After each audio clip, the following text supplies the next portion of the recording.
Sampurasud, Sugeng Rawuh, Wan Yan, Horas. Halo guys, selamat datang kembali. Bagaimana kabar kalian semua?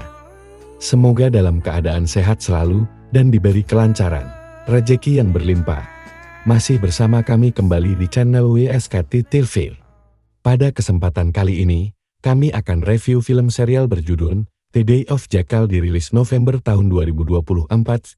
Film ini sangat ditunggu-tunggu sebagai film serial berjumlah 10 episode yang diambil dari novel terkenal, sehingga Anda tidak perlu menonton keseluruhan berbulan-bulan, cukup hanya menonton review film ini saja. Film ini mendapatkan 2 Golden Award nominations, Best Television Series Drama and Best Actor for Main.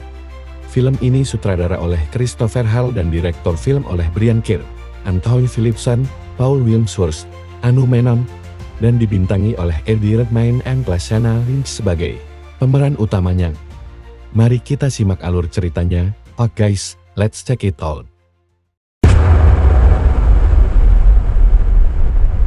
Di Munich, seorang petugas kebersihan tua bernama Ralph menjalani rutinitas malamnya. Tanpa dicurigai, ia masuk ke kantor Manfred Fest, politisi sayap kanan yang bercita-cita jadi kanselir. Tiba-tiba, dengan ketenangan luar biasa, Ralph mengeluarkan pistol berperedam dan dengan tenang menembak para penjaga satu persatu dengan presisi mematikan.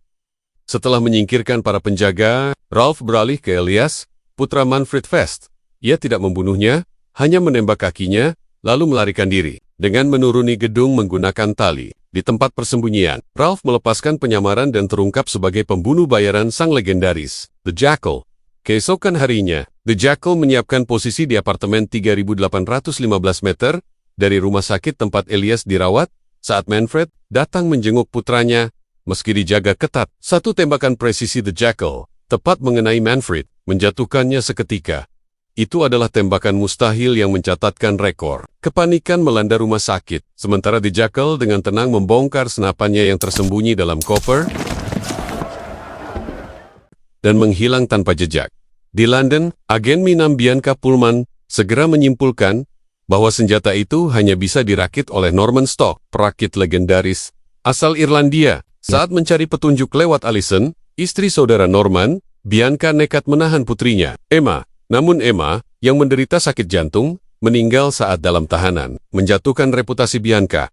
Sementara itu di Spanyol, The Jackal hidup damai bersama istri dan bayinya dengan identitas palsu sebagai Charlotte. Namun di balik kehidupan tenang itu, ia tetap pembunuh bayaran. Saat menagih sisa bayaran 3 juta euro dari kliennya, ia justru ditolak untuk membayarnya. Di London, Bianca menghadapi tekanan besar. Informannya, Ashley Allison, marah karena putrinya Emma ditahan. Sementara Bianca menyembunyikan fakta bahwa Emma meninggal akibat gagal jantung. Minam menutupinya dengan bantuan agen khusus Carver. Demi mendapat nomor kontak Norman Stokes, Bianca berpura-pura Emma masih bisa diselamatkan. Di Spanyol, The Jackal membaca tentang proyek keuangan UDC bernama River yang menjanjikan transparansi, namun berpotensi menciptakan kekacauan. Sambil marah karena kliennya menolak membayar sisa 3 juta euro, ia tetap menghadiri ulang tahun putranya. Namun, pesan bank soal jejak pembayaran membuatnya segera berangkat ke bandara di New York. Kelompok rahasia membahas kemungkinan memenuhi tuntutan The Jackal terkait pembunuhan UDC. Saat itu, UDC tampil di acara bincang-bincang, menegaskan komitmennya pada transparansi penuh. Sementara itu di Inggris, tim Minam menelusuri rekaman pembunuhan Manfred Fest. Dari penyamaran The Jackal sebagai Ralph, mereka mulai mengidentifikasi ciri khasnya. The Jackal teridentifikasi sebagai penembak tangan kanan yang memakai pistol 9 mm. Senjata standar militer Inggris. Hingga ke 2013, ranselnya pun buatan perusahaan kecil asal Inggris. Memberi indikasi asal-usulnya. Di sisi lain, Bianca tertekan karena atasannya menolak memberi waktu tambahan untuk penyelidikan. Sementara itu, The Jackal tiba di Munich menyamar untuk menyelidiki pembayaran tertunda. Ia bertemu Zena Johnson, perwakilan klien baru, dan menerima pembayaran awal 20 juta dolar untuk membunuh UDC. Sisanya, 80 juta dolar akan diberikan setelah misi selesai sebelum peluncuran Project River pada tanggal ke-28. The Jackal pun setuju. Jackal menemukan fakta mengejutkan. Pembunuhan Manfred Fest dipesan oleh putranya sendiri, Elias, melalui perusahaan bernama Helen. Namun karena Elias terluka dalam serangan itu, ia menolak membayar sisa uang. Di Belfast, Alison diam-diam mencuri. nomor kontak Norman Stokes dari ponsel suaminya dan memberikannya pada Bianca. Mi-6 segera bergerak ke Belarus, tapi operasi berujung baku tembak. 2 agen tewas dan Norman lolos. Meski gagal, Bianca menemukan sebuah koper berisi senapan sniper tersembunyi, bukti penting untuk melacak The Jackal. Sementara itu, The Jackal mendapat konfirmasi kontrak $100 juta untuk membunuh Udisi.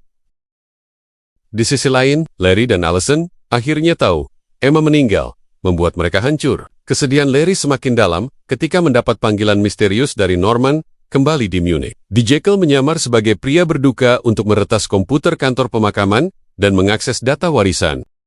Saat Elias masih dalam masa rehabilitasi, ia tanpa sadar menaiki mobil yang dikemudikan langsung oleh The Jackal yang sebelumnya membunuh sopir aslinya. Elias pun mulai curiga, ada sesuatu yang salah. Dalam ketakutan, Elias mengaku telah memerintahkan pembunuhan ayahnya, Manfred Fest, namun menahan pembayaran karena dirinya ikut diserang. Negosiasinya gagal, The Jackal menembaknya mati dan meninggalkan bom untuk menghapus jejak.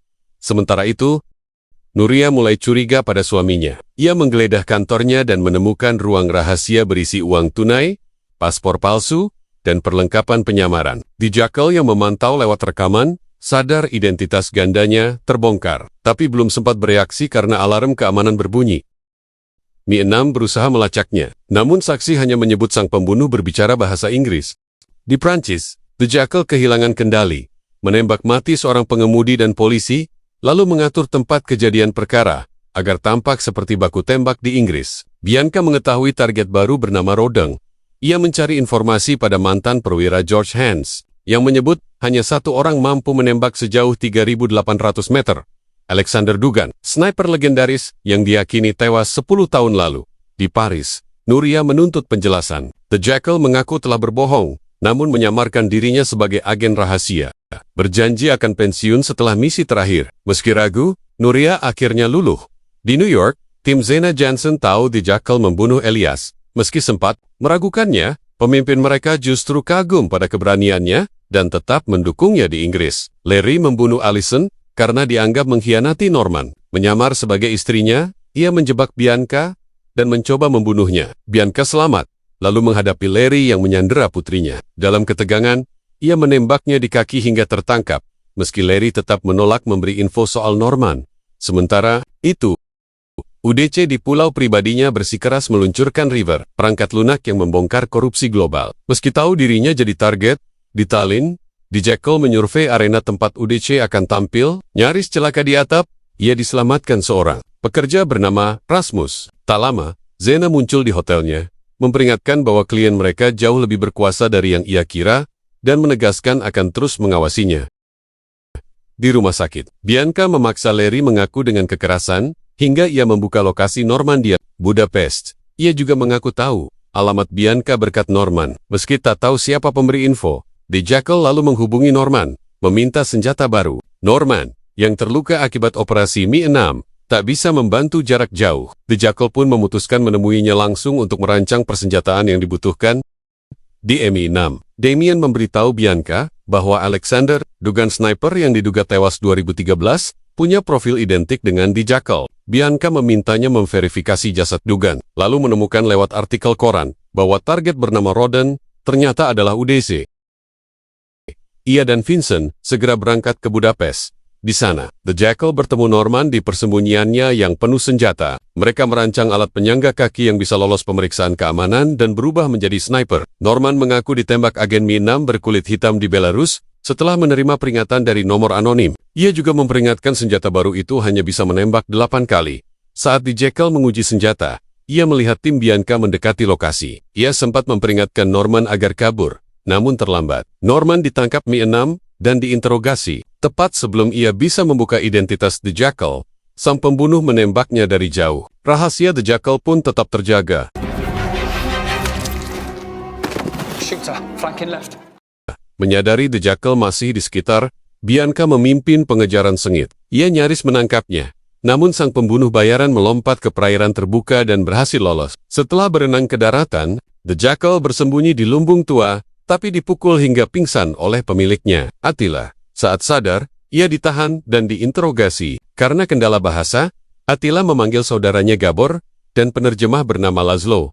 Namun, The Jackal berhasil membebaskan diri, membunuh Attila dan Gabor, lalu menodong Laszlo untuk jadi sopir pelariannya menuju Budapest. Dalam perjalanan, ia menghubungi Nuria. Awalnya menolak bertemu, tapi akhirnya memintanya membantu urusan terkait ruang rahasianya. Menunjukkan sisi manusiawinya, The Jackal tidak membunuh Laszlo berbeda dari kebiasaannya. Ia membiarkannya pergi, namun memperingatkan, jangan pernah membuka mulut, atau nyawanya taruhannya. Nuria tiba di Budapest, membawa perlengkapan penyamaran untuk The Jackal. Ia menyamar sebagai pria tua dengan kursi roda, senjatanya tersembunyi sebagai penyangga kaki, lalu terbang ke Tallinn, Estonia, lokasi peluncuran Project River. Tanpa disadari, Bianca dan Vincent ada di pesawat yang sama. Di Tallinn, apartemennya sempat didatangi polisi karena kasus pencurian, membuat salah satu petugas mencurigainya. Segera, The Jackal menemui Rasmus, seorang kenalan lama yang kini bekerja di lokasi acara. Dengan permainan psikologisnya, ia meraih kepercayaan Rasmus hingga mereka berbagi ranjang. Dari hubungan itu, The Jackal memperoleh akses penting ke gedung acara. Sementara UDC menolak membatalkan peluncuran meski di bawah ancaman. The Jackal bersembunyi 2 hari di ruang langit-langit gedung, menunggu momen eksekusi. Saat hari tiba, keamanan super ketat dengan kaca anti peluru melindungi UDC. The Jackal berhasil mendapatkan posisi tembak, tapi sebelum sempat menembak, kekacauan terjadi. Seorang penyerang lain lebih dulu menyerbu panggung dan mencoba menembak UDC.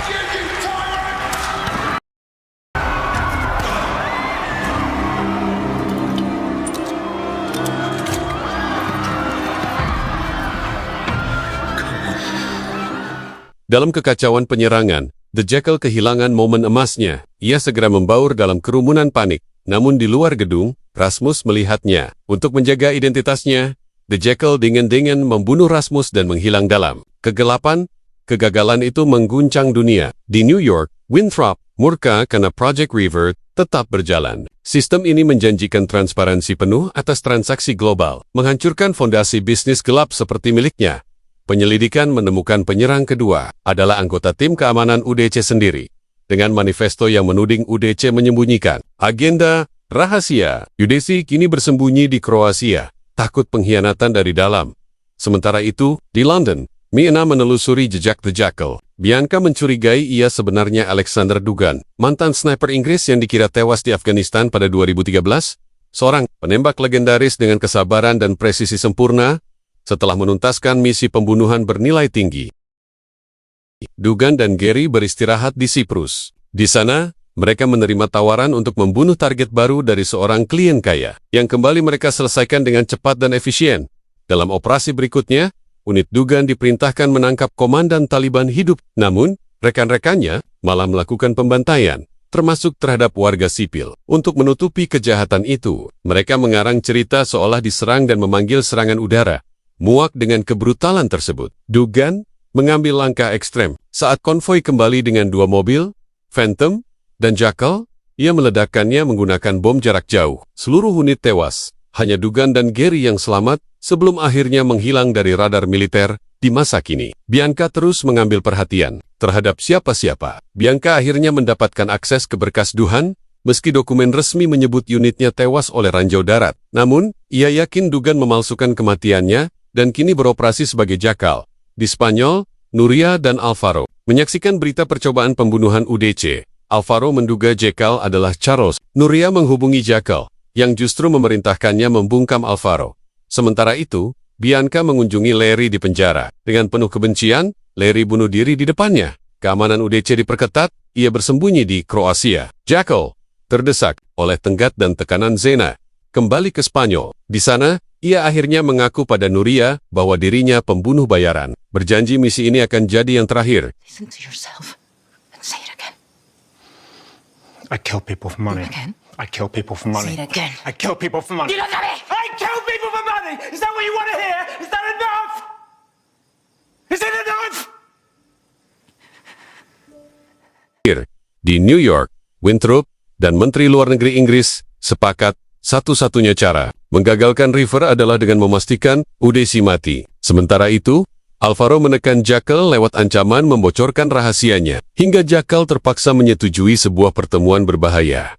Keesokan paginya, Dengan peralatan baru, The Jackal menemui seorang nelayan dan meminjam perahunya Moy Memensing selama beberapa jam. Namun, alih-alih memancing, ia menggunakan posisinya di laut untuk menembak mati gangster. Seorang yang harusnya ditemuinya bersama dengan Alvaro. Peralatan baru terbukti berhasil. The Jackal hanya perlu mengulanginya sekali lagi, menuntaskan misinya yang sebenarnya. Pagi harinya, dia kembali menyewa kapal dengan alasan mau mengamati burung. Namun, sang pemilik kapal kali ini ingin ikut dengannya. Situasi ini membuat Jackal tidak mempunyai pilihan. Begitu berada jauh dari daratan, ia membunuh pemilik kapal, memastikan tidak ada saksi yang tersisa. The Jackal lalu memasang senapannya dengan stabilizer khusus untuk memastikan akurasi tembakannya. Keamanan, Udisi melihat kapalnya, tetapi karena masih berada jauh di luar batas perlindungan, mereka mengabaikannya. Beberapa jam sebelum peluncuran, River, Udisi, merasa ingin tetap di tempat tidur. Namun, ia didorong keluar dan menjalankan rutinitas seperti biasanya. Diiringi oleh pengawal pribadinya, ia turun ke air. The Jackal membidik dari kejauhan, tetapi pandangannya terhalang oleh kapal. Ketegangan meningkat, drone keamanan mendeteksi aktivitas mencurigakan dan bergerak untuk menyelidiki. The Jackal terpaksa menembak seorang pria di jet ski yang mendekatinya, membuat posisinya terungkap. Tim UDC segera bereaksi, menariknya ke bawah air agar tidak terlihat oleh sniper. Namun, saat mereka naik ke permukaan untuk mengambil napas, The Jackal melepaskan tembakan. Peluru pertama mengenai seorang pengawal. UDC yang panik berusaha kembali ke perahu, tetapi saat kepalanya muncul di atas air, The Jackal melepaskan tembakan terakhir. Misi telah selesai. The Jackal segera meninggalkan tempat kejadian dengan kapalnya, meninggalkan kekacauan di belakangnya. Dengan hilangnya UDC, masa depan proyek River dan banyak pihak yang terlibat kini berada dalam ketidakpastian.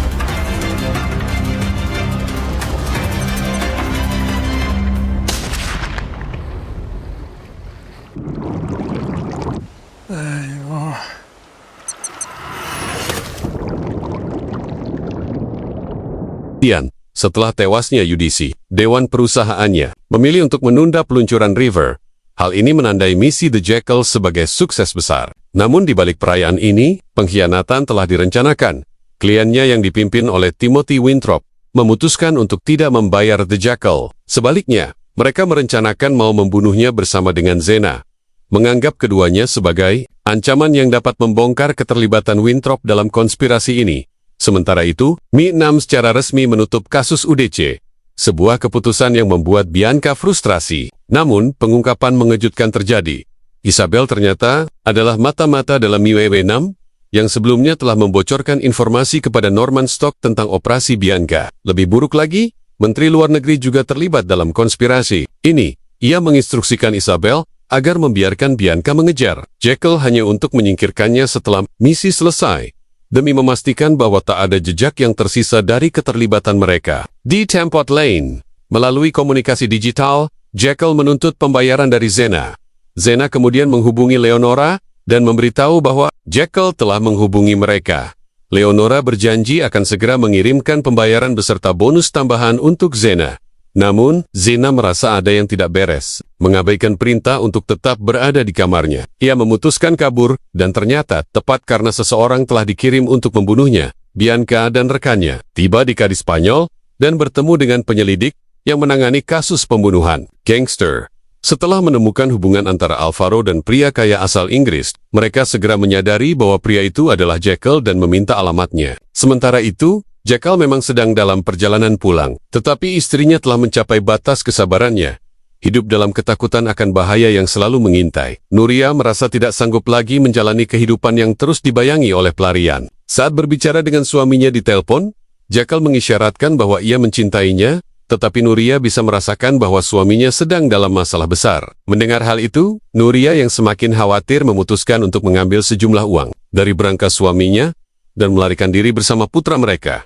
Ketika Jackal tiba di rumah, dia segera menyadari bahwa Nuria telah pergi bersama anak mereka dan membawa sebagian besar uang di dalam berangkas. Zena menelpon dan memperingatkannya bahwa MI6 telah mengetahui lokasinya, para klien telah mengkhianatinya. Saat Bianca mulai bergerak masuk ke dalam rumah, kedatangan mereka terganggu oleh Alvaro yang datang dalam keadaan mabuk dan bersenjata. Terjadi kekacauan, Alvaro ditembak mati. Sadar akan adanya serangan di dalam rumahnya, The Jackal mematikan listrik dan bersembunyi di dalam ruang rahasianya. Momen tegang terjadi. Bianca hampir menemukan persembunyian The Jackal di balik cermin dua arah, tetapi ia tidak menyadarinya.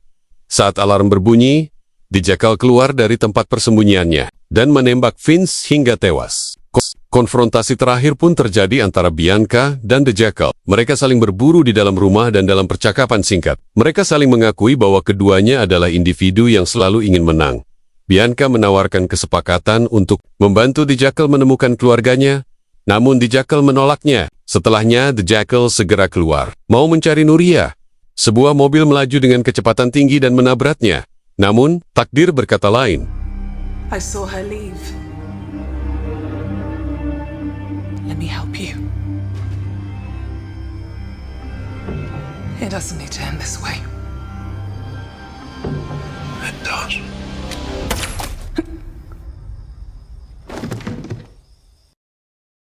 The Jackal selamat dari kecelakaan tersebut, sampai akhirnya dia menemui Xena yang menyadari The Jackal tidak senang jika ada orang yang tidak menepati janjinya.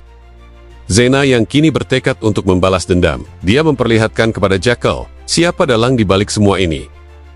The Jackal setuju, namun sebelum itu, ada satu hal yang lebih penting baginya, menemukan Nuria dan Carlito.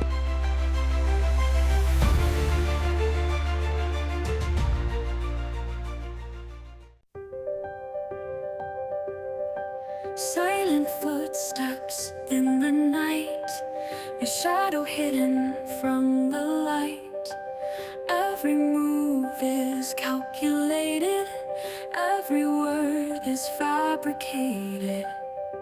No name, no face, just destiny, a ghost who walks invisibly.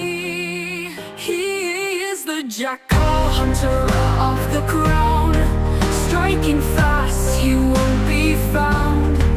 Cold as steel and sharp as flame. The world will never know his name. A rifle waits, the clock ticks slow. Targets fall, they'll never know. Skies of many, heart of stone. He fights for nothing, stands alone. Whispers echo, nations fear when the Jackal's shadows near. He is the Jackal, hunter of the crown. Striking fast, he won't be found. Cold as steel and sharp as flame. The world will never know his name. No mercy, no regret. A promise made, a deadly bet. Silent trigger, history bends. When the Jackal comes, the story ends.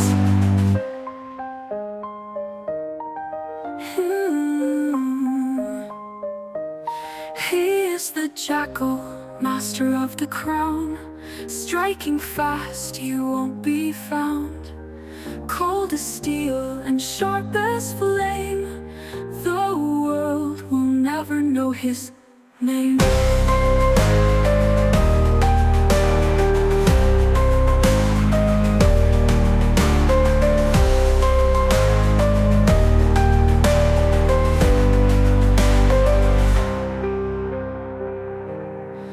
No mercy, no regret.